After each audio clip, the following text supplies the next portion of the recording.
Hari Om. Let's start with the prayer. Om Sahana Bhavatu Sahanau Bhunaktu Sahaviryam Karavavahai Tejasvinavadhitamastu ma Vishavahai. Om Shanti Shanti Shanti. Chinmayam Vyapiyat Sarvam Trailokyam Sacharacharam Tatpadam Darsitam Yena Tasmai Sri Gurave Namaha.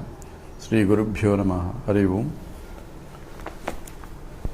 So we started, the student and the teacher we brought together, and the teaching started, where the teaching, the essence of Vedanta that we want to know is essentially involves these Mahavakyas, and Mahavakyas are the statements that are statements of indicating the identity of Jiva and Brahma as one and the same. These are called Mahavakyas, and there are many Mahavakyas in the Vedanta. So Vedanta is end part of the Vedas, and these are called Upanishads, and there are many Vakyas, Mahavakyas, or indicatory statement that this Jiva is not different from Brahman. But they have selected 4 Mahavakyas, one from each Veda, indicating that these are essential of each of the Vedas. Thus we have 4 main Mahavakyas, and the first one is Pragyanam Brahma. This is a definitive statement about Brahman, and we already mentioned this statement is presented in a converse form. So which means mathematically it implies that it is necessary and sufficient to define Brahman. So what exactly the Brahman? Brahman cannot be defined by its indicatory definition that it is consciousness is infinite.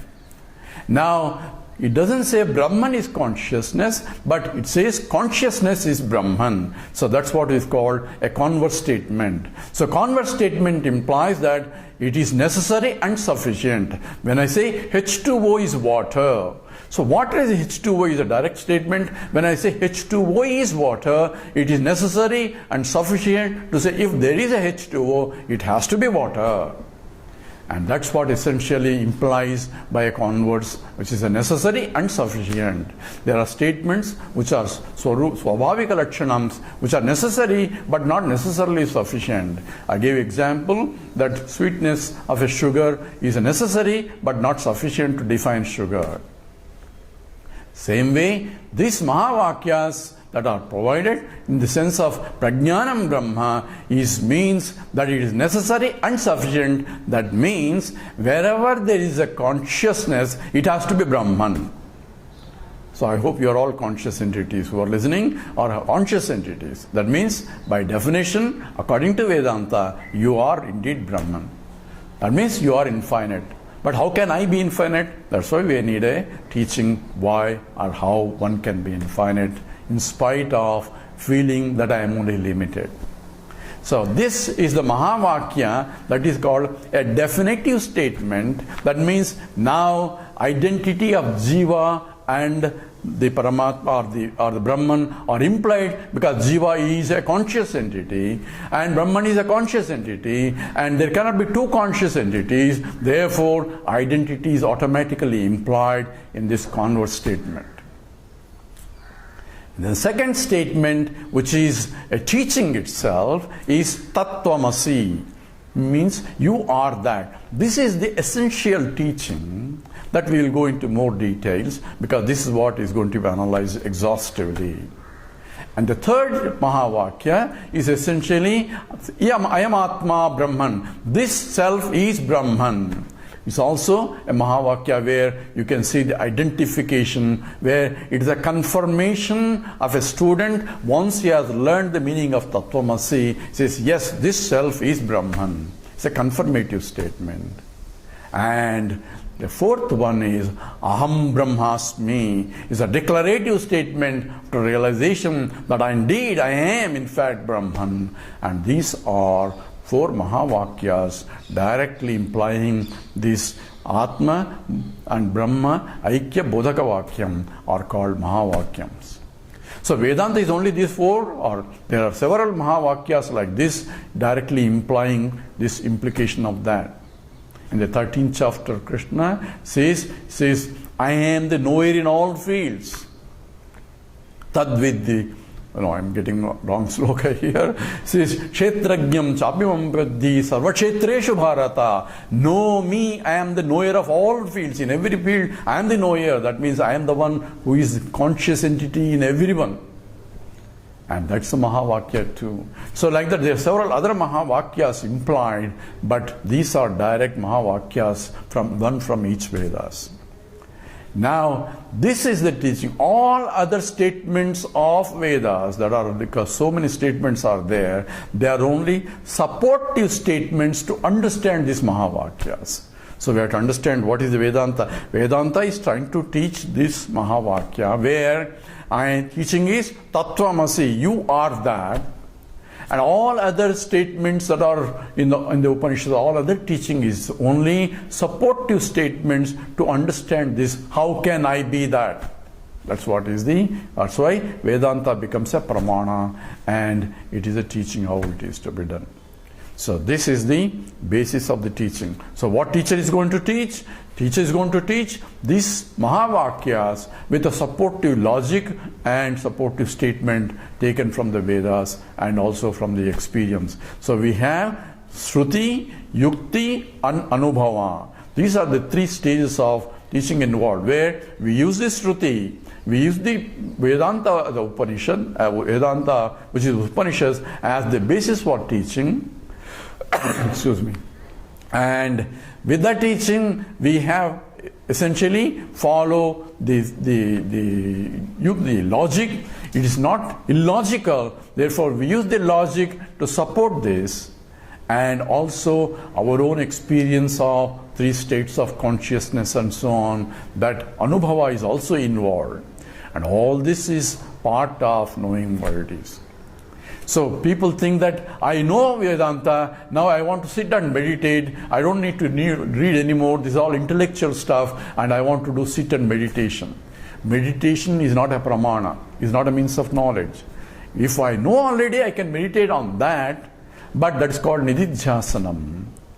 But meditation itself is not a means, but what is to be done is constant thinking about what exactly I am. Once I know, for knowing, you have to go through the Shravanam and Mananam.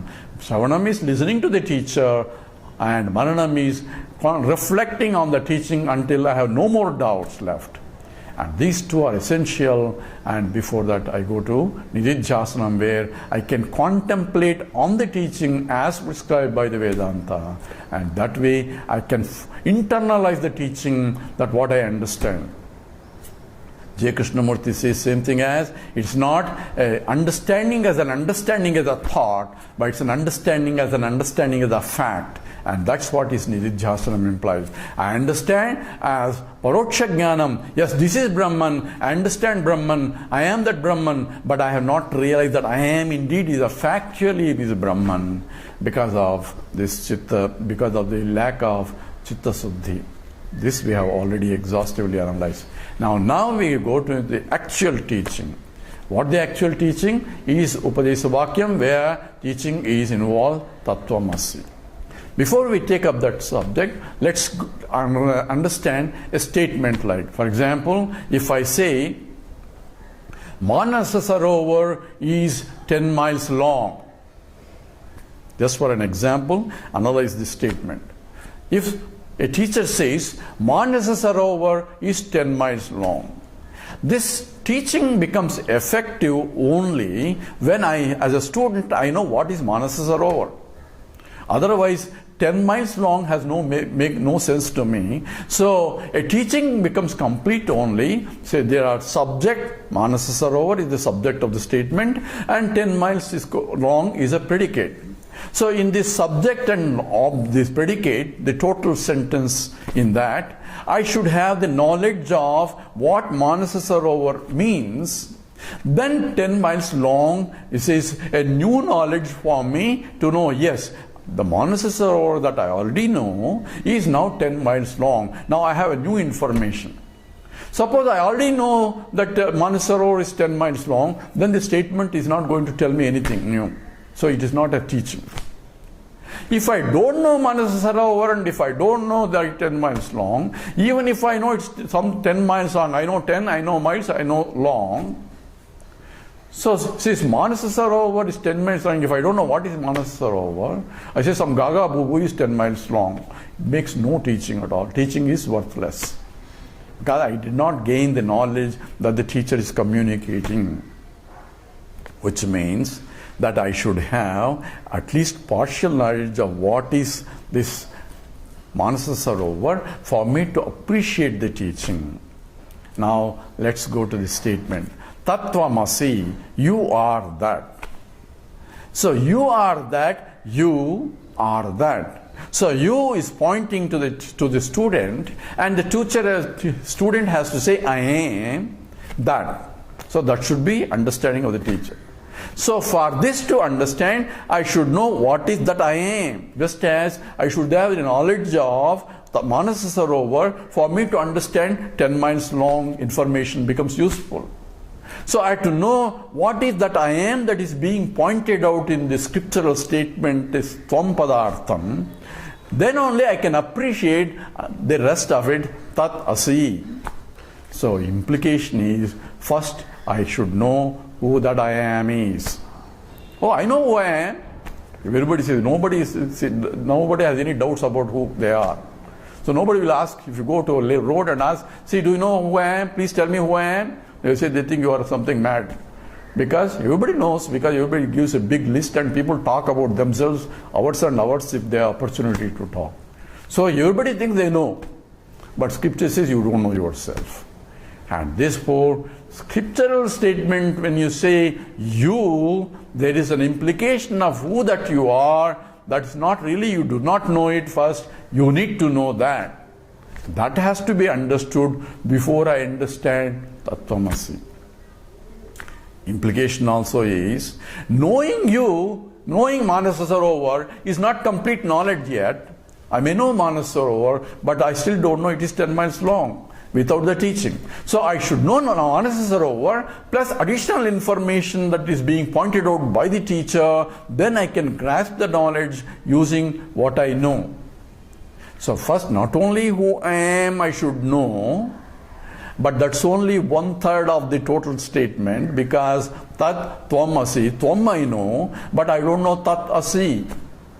So for me, this complete knowledge of Mahavakya means that I should know not only who I am, but that's what is being pointed out as I am, something that is being pointed out, then something has to be understood. So who am I inquiry is not sufficient. Otherwise Krishna would have told, hey, sit down and inquire who am I to Arjuna.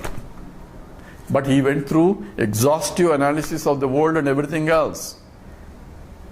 And therefore, I had to not only understand who I am, because a lot of people may have a misunderstanding that who am I inquiry, particularly Ramana Maharshi student, they think that, but that's Bhagavan Ramana Maharshi is taught only that, you don't need to study scriptures.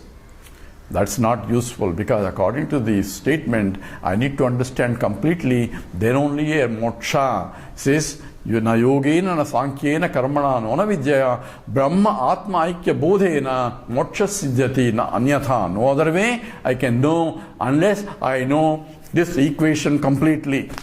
Tattvamasi's equation, I equal to that is being mentioned. So I should know what is that and how is this equation is valid also I should know. For that, therefore, not only who am I, what is this world also has to be known. Therefore, Advaita Vedanta emphasizes the three aspects of involved: Brahma Satyam, Jagan Mithya, Jivo Brahmaiva Naparaha. So this word, not only understand that Brahman is absolute reality, and also the world that I see, because Brahma is infinite and it is consciousness. Therefore, what I see is unconscious entities that are world is nothing but mithya. It is not neither real nor unreal. That is also has to be understood. And I should understand I am Brahman, which means I am infinite, which means I am not different from anything in the whole world. Nothing is different from me. That means even the world is also me only. So how can me, the world, I am a conscious entity and this is inert entity. How can I equate that? For that only Vedanta becomes a pramana. What exactly this equation really means has to be understood correctly. First, you analyze who is that I am. And how do I analyze who I am? We have went through the analysis of BMI chart exhaustively. What is that I am? There is a body, mind, intellect. There is a sthula sarira, gross body. There is a subtle body, and there is a causal body, and karana sarira. And I am the one who is embodied. That is the one who is beyond the body and using the body as equipments. And who is that I am? We also went a little bit exhaustively, because I am only the consciousness, the light of consciousness, all pervading. And that is the one getting reflected in the mind as Chidabhasa. So remember all those things we went through exhaustively to prepare ourselves to this teaching only. So that Chidabhasa is the reflected consciousness which throws the light and get further reflected through the thoughts and the body, and they all becoming enlivened by the very consciousness, because this is a consciousness that is getting reflected, and therefore the subtle body makes it as though it becomes an active, dynamic, enlivened by the consciousness through the reflection process. All that need to be understood. Now we also pose the question, who is the one who is going to realize? There's also one question that need to know. I am going to realize who is that I am. Understand that Brahman, all-pervading consciousness, which is of the nature of Satyam, Jnanam, Anantam, he does not have to realize. The mind, which is inert, cannot realize. Now, then who is the realization? I, the Brahman, who taking the mind as I am the mind, is the one has to realize. So it is a fictitious entity, that is a reflected entity, who thinks I am only this, has to realize I am not this, but I am the total. That is the realization that has to be done. So who exactly realizes? What exactly realization means? What exactly the world means after realization? How I perceive the world? All that is implied in the teaching itself, in the Tattvamasi statement. This Tattvamasi statement comes from Chandogya Upanishad in the 6th chapter called Sadvidya, where the teacher is the father, Uddalaka, and student is his own son, is Swetaketu. And he starts the teaching with the say, Beta, do you know that? Knowing which everything is known. Because the student has just returned from the Gurukula and he thinks he knows everything. He's posing because he's a teenager and thinks that he knows everything.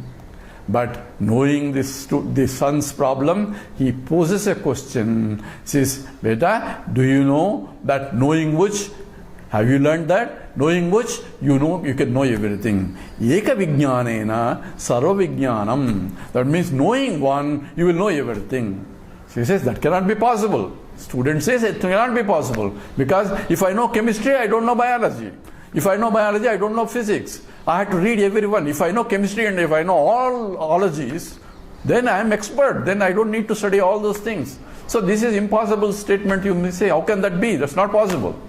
He says, it is possible, provided what I know is the very cause for the effects that I want to know.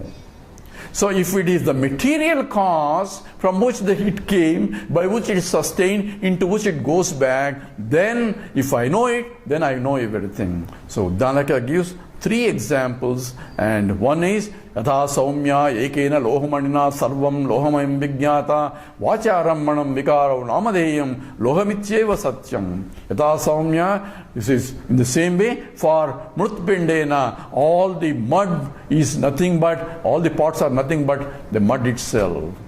And the iron is also not iron tools are nothing but the iron itself. So 3 examples are given. It indicate that if I know the material cause from which it came, then I can know all, as though I can know all the products. So if I know gold, I know ring and a bangle and necklace, I may not know the details of each one, but those are superficial details. What counts is I know. So substantive I know, I have a substantive knowledge. Substantive means the very basis which substance is formed, or the noun, that I know. Only superficial things are changing. That only depends upon the transactions, and the transactional reality I need not know. If I need to know particular one, I know. Those are called a Vishesha Jnanam. But I have the Samanya Jnanam, the essential knowledge, and with that is Eka Vijnanena. Knowing that, I know everything. Now, how does this apply to the Brahman? Brahman has to be the material cause, and if I know the Brahman, then I know everything. Since in the scripture, in the Upanishad, a student goes to a teacher and says, Kasmin no bhagavo vijñate sarvamidam vijñatam bhavati. Oh sir, oh Lord, please teach me that knowledge, knowing which I know everything. And in fact, it was taught about Brahman, because Brahman is the essence of the whole universe itself, and that is what is implied in the Tattvamasi. So the teaching starts with the creation. What was there? Existence alone was there before. That's how Uddalaka starts. Before creation, existence alone was there, and it became many. That means it is a material cause for the universe. So therefore, knowing one thing, knowing the material cause, I will know the whole thing, because they are all products of the material. This is implied in the statement, and that's how the Tvamasi, that is a pronoun. What is that? That is being indicated because it has been taught in the previous text, in the previous mantras, because that is nothing but Sat, that is existence that was there before, it became many. And that's what is being taught. And therefore, Tattvamasi statement is, Tvam is the you and Tat is the existence, which is a material cause for the whole universe. We'll go into more details in the next talk. So we'll stop here. Om Purnamada Purnamidam Purnat Purnamudachyate Purnasya Purnamadaya Purnameva Vasishyate. Om Shanti Shanti Shanti. Harihi Om. Shri Gurubhyo Namaha. Harihi Om.